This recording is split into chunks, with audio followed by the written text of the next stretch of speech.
my emergency story. I've been carrying this at a number of different Storytails just in case someone drops out. It's quite short, unfortunately. Maze. Let's go over it again, shall we? Benji sighed and leaned wearily against the stark white wall. He didn't want to go over it again. He was tired of going over it again. But then he was equally tired of wandering around this maze. And if he did have to go over again, he was at least going to have a rest. Jerry steepled his little fingers. So, you're a mouse, he began. I'm not, Benji interjected. Jerry tousled. You look like a mouse. You look, in fact, like me. And I am a mouse. I don't know what you are, Benji said in a tone that suggested he didn't care either. But I am a human trapped in the body of a mouse. Jerry mulled this over for a moment. Well, okay. Let's say you do have a brain that doesn't belong in a mouse. How do you know it's a human brain? Benji scratched his left flank. Jerry could be so goddamn methodical. Just like the maze, they'd been down this logic path before, and for him at least, it was a dead end. I don't know. I just know. I think I heard someone say it, I guess. Heard? Jerry said with disdain. Heard who? You're not claiming to understand the voice of God now, are you? Damn it, I did hear it! A mouse with a fully functioning human brain, they said. They? Jerry interrupted. You're hearing more than one voice now? Benji lapsed into peevish silence. Jerry continued. And why would they do this? What rational reason would God have to perform such a bizarre experiment? Benji drummed his fingers. Is it any more bizarre than making us solve mazes for food? Much more, Jerry laughed. That is mere observance of his unspoken commandments. We are rewarded for our faith, for our ability to reconstruct his laws from our experiences. We are punished when we fail to live up to his expectations. The maze is not an experiment, it is a way of life, a credo. Even if I don't believe it, Benji pointed out. Despite having felt the hand of God, despite seeing his works, and yet even without belief, you too observe his commandments. You watch, you learn, you obey. Perhaps your doubt is yet another test. A test for me as much as for you. Jerry nodded to himself, delighted with this new idea.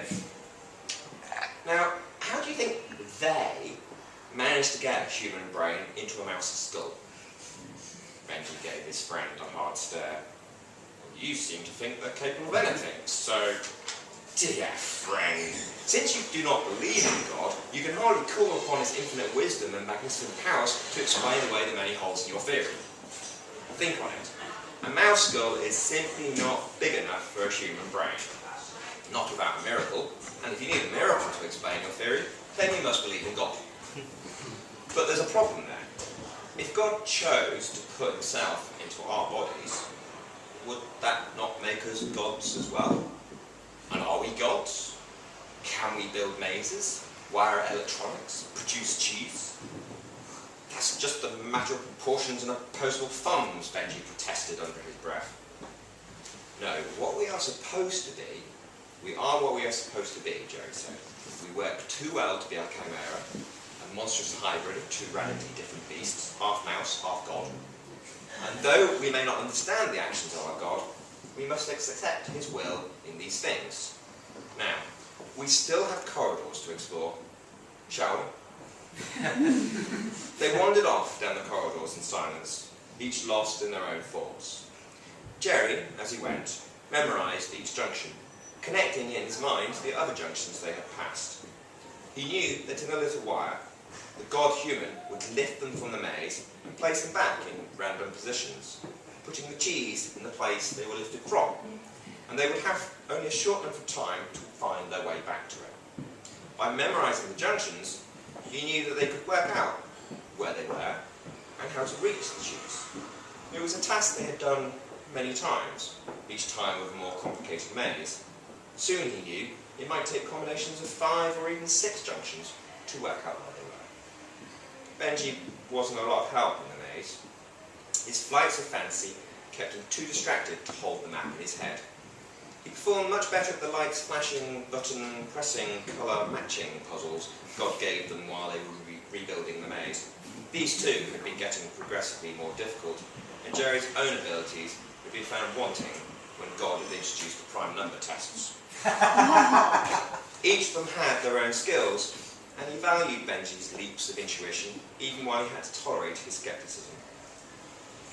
"Jerry," said Benji suddenly, do you suppose there might be humans out there wandering around with nice brains?" Jerry regarded his friend with amusement. "Yes, Benji, I suppose there might."